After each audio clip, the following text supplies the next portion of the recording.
ना जा पाती, लेकिन मैं लंगड़ी हूँ। गुड़िया बेटी, क्या आपको भी बेर खाने हैं? हाँ मम्मा, मेरा दिल तो बहुत है, मगर मैं लंगड़ी हूँ। मेरी बेटी लंगड़ी है तो क्या हुआ, उसकी माँ तो स्वस्थ है। चलो आज मैं आपको बेरी के पेड़ पर ले जाती हूँ। आप भी जग्गू कुक्कू की तरह डाल पर बैठकर खूब बेर खाना। अब जल्दी चलो। फिर एक टोकरी में गुड़िया को बिठाकर मम्मा चिड़िया भी घर से बाहर चली जाती है।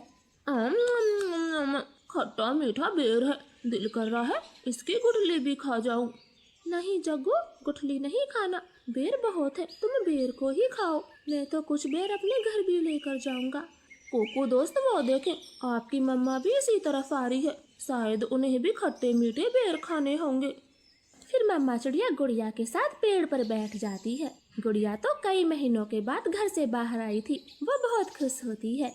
यहाँ कितना अच्छा लगता है, खुला आसमान, चारों तरफ पेड़ पौधे और ताजी ताजी हवा। लो गुड़िया बहन, ये बेर खाओ, ये और भी मजेदार है। ऐसे वो तीनों गुड़िया को बेर तोड़ तोड़ कर खिलाते हैं। दूर छिपी हुई बुरी चील उन पर नजर रखे हुई थी। अरे वाह, एक साथ चार चार शिकार है, किसी एक का खात्मा तो हो ही जाएगा, बड़ी तेज भूख लगी है। फिर वो बुरी चील धीरे धीरे बेरी के पेड़ तक पहुंच जाती है और एकदम से उन्हें घेर लेती। जग्गू और कुकू तो डर के मारे मम्मा चिड़िया के पीछे छुप जाते हैं। सब ऐसे ही खड़े रहो, अगर एक भी भागा तो कच्चा चबा जाऊंगी, बड़ी तेज भूख लगी है मुझे। नाना चील जी, हमें जाने दे, हमारी जान बख्श दे, छोटे बच्चों पर रहम करें। नाना चिड़िया, किसी एक को तो अपना शिकार बनाकर ही खाऊंगी। चील उनके सामने बैठी थी, तभी धीरे से जग्गू कौवा कुक्कू के कान में बोलता है। कुक्कू दोस्त, इस चील को गुड़िया को सौंप देते हैं, वैसे भी गुड़िया लंगड़ी है, ये जी कर क्या करेगी, कम से कम हम तीनों की तो जान बचेगी। जग्गू की ये बात सुनकर कुक्कू तुरंत अपनी माँ से बोलता है। मम्मा मम्मा, गुड़िया को यहीं छोड़ दो और चलो यहाँ से, हम अपनी जान बचाते हैं। हाँ भाई, ये भी ठीक है, मेरा काम इस लंगड़ी चिड़िया से ही चल जाएगा, तुम सब चले जाओ। चील ने इतना कहा ही था कि तभी रानो चिड़िया जोर से चील को धक्का मारती है और पेड़ से नीचे गिरा देती। जग्गू कुक्कू, गुड़िया को साथ लेकर यहाँ से भाग जाओ, मैं इस चील को आपके पीछे नहीं आने दूंगी। बेटा जल्दी से भागो यहाँ से।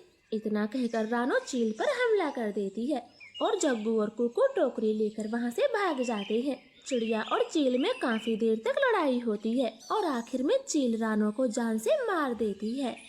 मरगी, छोटी चिड़िया मरगी, मुझसे लड़ने चली थी, अब तेरा मांस में मजे से खाऊंगी। कुक्कू भाई, मम्मा अभी तक घर नहीं आई। मम्मा को चील ने मार दिया है, वरना वो अब तक आ जाती, क्या जरूरत थी मम्मा को वहाँ ले जाने की। भाई, अगर हम वहाँ ना होते तो वो बुरी चील आपको खा जाती, आप ऐसा क्यों बोलते हो? नहीं, हम चील के हाथ कभी ना आते, वो तो तुम साथ में थी, इसलिए मम्मा ने चील से लड़ाई करने की सोची। तुम लंगड़ी थी ना, माँ को तेरी वजह से मरना पड़ा, अब तू ही माँ की हत्यारन है, समझी? ऐसे कुक्कू तो गुड़िया को ही दोषी ठहराता है। अब गुड़िया का ध्यान रखने वाला कोई नहीं था। कुक्कू सारे सारे दिन बाहर घूमता फिरता, वो लंगड़ी बहन का बिल्कुल भी ख्याल नहीं रखता, चाहे वो भूखी हो या फिर प्यासी हो। भाई, सुबह से रात हो गई है, आप मेरे लिए कुछ खाने को नहीं लाए? जंगल में भोजन की कमी हो गई है, अपना पेट भरना ही बड़ा मुश्किल है, ऐसे में तेरे लिए दाना कहाँ से लाता? ऐसा बोलकर कुक्कू तो सो जाता है। गुड़िया को पूरी रात नींद नहीं आती, क्योंकि वो तो कई दिनों से भूखी थी। मम्मा मम्मा, अगर आज आप जिंदा होती तो मेरा कितना ख्याल रखती, अब तो मुझे भी भूखा सोना पड़ता है, मैं क्या